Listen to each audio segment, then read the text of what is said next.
নমস্কাৰ মৰমৰ ছাত্ৰ ছাত্ৰীসকল তোমালোক সকলোকে ষ্টাডি কৰ্ণাৰ আসামৰ আন এটা ভিডিঅ'লৈ স্বাগতম জনাইছোঁ। আজিৰ এই ভিডিঅ'টিত আমি শংকৰদেৱ শিশু বিদ্যা নিকেতনৰ ক্লাছ 7ৰ ইংৰাজী কিতাপখনৰ যিটো পাৰ্ট 2ৰ থাৰ্ড চেপ্টাৰটো আমি আলোচনা কৰিম আৰু লগতে ইয়াতে প্ৰশ্ন উত্তৰখিনিও কৰিম। তো তেন্তে আহা আমি ভিডিঅ'টো আৰম্ভ কৰোঁ। পাঠটোৰ নাম হৈছে strength of the wind and the sun, বতাহ আৰু সূৰ্যৰ বল। One day the sun and the wind met on a hill. এদিনাখন সূৰ্য আৰু বতাহে এখন পৰ্বতত লগ হৈছিলে। They looked down and saw a man coming up the hill. আৰু সিহঁতে তললৈ চাইছিলে আৰু চাই লৈ পিনে দেখা পাইছিলে যে এজন মানুহে পাহাৰলৈ উঠি আহিছে।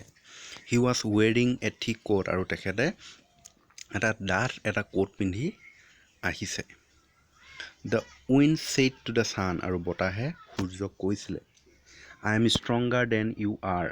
I can make the man take off his coat. আৰু বতাহে সূৰ্যক কৈছিলে কি বুলি কৈছিলে যে মই তোমাতকৈ বেছি শক্তিশালী হয় আৰু মই সেই মানুহজনৰ কোটটো মই আঁতৰাই দিব পাৰিম, খুলি পেলাব পাৰিম, তেনেকৈ বুলি ক'লে। The sun said. সূৰ্যই কৈছিলে, Try. He went behind the clouds. Now the wind began to blow. আৰু বাৰু চেষ্টা কৰা, তেনেকৈ বুলি কৈ লৈ পিনি সূৰ্যই ক্লাউডছৰ মানে ডাৱৰৰ মাজলৈ সোমাই গৈছিলে আৰু তেতিয়া উইণ্ডটোৱে বতাহ বলিবলৈ আৰম্ভ কৰিছিলে। It blew and blew but the man felt very cold. আৰু বতাহে কি কৰিব ধৰিলে, বলি থাকিব ধৰিলে আৰু মানুহজনে বেছি ঠাণ্ডা অনুভৱ কৰিব ধৰিলে। He held on to his coat tight against his body. আৰু সি কি কৰিব ধৰিলে, যিমান পাৰে সিমান তাৰ কোটটো খুব টাইটকৈ টানি আনি লৈ পিনি তাৰ বডিত চাপ খুৱাই ধৰিলে যাতে উৰুৱাই নিব নোৱাৰে কোটটো। Then the sun said, Look here, Mr. Wind, I am going to try and make the man take off his coat. The wind said, You can't do it. Then the sun said, তাৰপিছত সূৰ্যই কৈছিলে, কি বুলি কৈছিলে, Look here, Mr. Wind, বাৰু বতাহ মহাশয় এইফালে চাওক, I am going to try, মই এবাৰ চেষ্টা কৰিম, and make the man take off his coat, আৰু মই মানুহজনৰ কোটটো খোলাই দিম। The wind said, বতাহে ক'লে, You can't do it, তুমি কৰিব নোৱাৰা। Let us see, said the sun calmly. আৰু সূৰ্যই একদম শান্তিৰে ক'লে আৰু একো তেনেকুৱা এগ্ৰেছিভ হৈ লোৱা নাই। বাৰু ঠিক আছেচোন, তেনেকৈ বুলি ক'লে।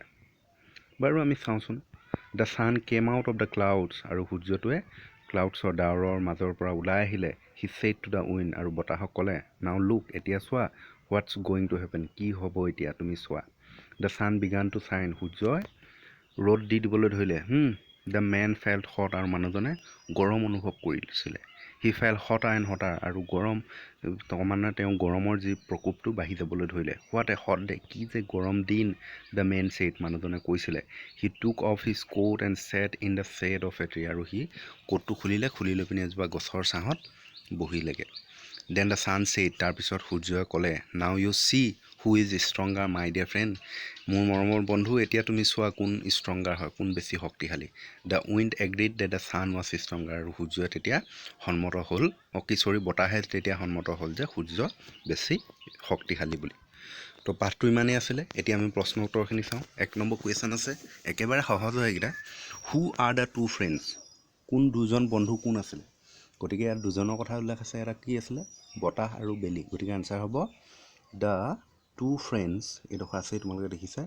The two friends are the wind and the sun. হ'লনে? কি ক'লোঁ? The two friends are the wind and the sun. তাৰপিছত নেক্সট কুৱেশ্যনটো আছে, who did the see moving up the hill. সিহঁতে কাক দেখিছিলে পৰ্বতৰ ওপৰলৈ উঠি অহা? গতিকে এইটো লিখিবা they, THEY, they saw' SAW, saw' a man, they saw' a man, ইয়াত লাইনটো আছে, এইটো লিখি দিবা কামিং আপ দ্য হিল। এইডোখৰ দেখিছানে, কামিং আপ দ্য হিল। গতিকে কি ক'লোঁ, they saw' a man coming up the hill. তাৰপিছত নেক্সট কুৱেশ্যনটো আছে 3 নম্বৰটো, what was the man doing, মানুহজনে কি কৰি আছিলে? এইটো সেই লাইনটো লিখিলে হ'ল, the man was coming up the hill লিখিবা, the man was coming up the hill. তাৰপিছত নেক্সট কুৱেশ্যনটো আছে 4 number, what was he wearing, কি পিন্ধি আছিলে? মানুহজনে কি পিন্ধি আছিলে? এইটো লিখিবা হি ৱাজ ৱেৰিং এ থিক কোট, হি ৱাজ ৱেৰিং এ থিক কোট। লাইনটোতে আছে এইটো, He was wearing a thick coat. Next question 4 number আছে 4 নম্বৰ ক'লো what was he wearing 5 number আছে what did the wind say এতিয়া কৈছে যে বতাহে কি কৈছিলে এতিয়া আনসাৰটো লিখিবা the wind said to the sun the wind said said said to the sun that that he was stronger than him stronger to stronger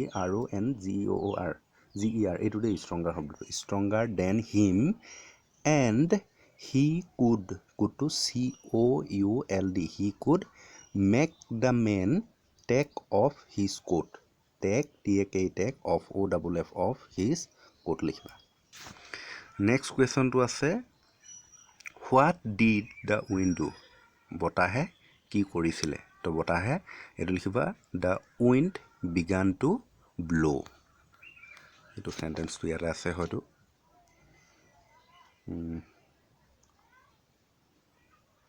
the wind began to blow এটা লিখিলে হল the wind began to blow তাৰ পিছৰ next কোৱেশ্চনটো আছে তোমাৰ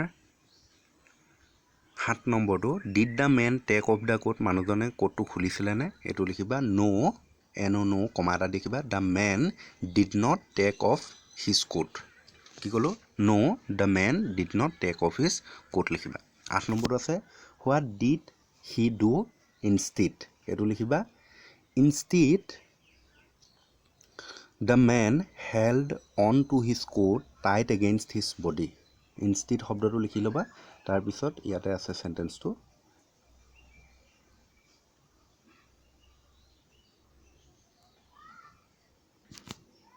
এইটো লিখিবা the man instead লিখিলে লিখিবা the man held on to his coat tight against his body লিখিবা তাৰ পিছৰ নেক্সট কোৱেশ্চনটো আমি চাওঁ 9 নম্বৰটো where was the sun while the wind blew যেতিয়া বতাহ বলিছিলে তেতিয়া সানটো ক'ত আছিল বুলি কৈছে সূৰ্যটো গতিকে এৰ আনসাৰ হ'ব while the wind blow এটো লিখি দিব পাৰা while the wind blew the sun was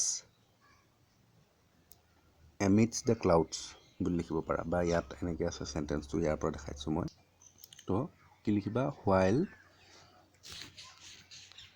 while the wind blew the sun was behind the clouds লিখি দিবা ঠিক আছে ইয়াত আছে সেন্টেন্সটো এইটো behind the clouds এটা লিখিলে তাৰ পিছৰ আমি কোৱেশ্চনটো চাওঁ বা 10 নম্বৰটো what did the sun do 10 number কোৱেশ্চনটো তাৰ পিছত এইটো লিখিব লাগিব the sun came out of the clouds and began to shine কি ক'লো the sun came out of the clouds and began to shine next 11 নম্বৰটো আছে what did the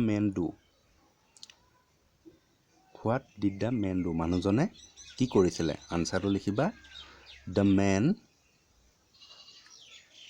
took off his coat বুলি লিখিলে হলে the man took off his coat মানুহজনে কোটটো খুলি পেলাইছিলে the man took off দিবা হা of his coat নেক্সটটো আছে what did the sun say সূৰ্যটোৱে কি কৈছিলে আৰু ইয়াৰে আনসাৰটো হ'ব the sun asked the wind who was stronger the sun asked the wind who was stronger next question আছে what did the wind say in the end শেষত উইন্ডে কি বুলি কৈছিলে এটো আনসাৰ লিখিবা in the end the wind agreed that the sun is stronger than him হেত লিখি দিলে হল next question to আছে what do you learn from the story we learn that কি কলো from the story we learn that we should not boast our strength to পাঠৰ নামটোতে আছে strength শব্দটো কি বুলি কলো we should not boast our strength and should not be very proud of it গতিকে ইমানেই আছিলে যদিহে উত্তৰখিনি লিখাত অসুবিধা পালা তেন্তে মোক জনাবা মই বেলেগ এটা ভিডিও বনাই দিম ধন্যবাদ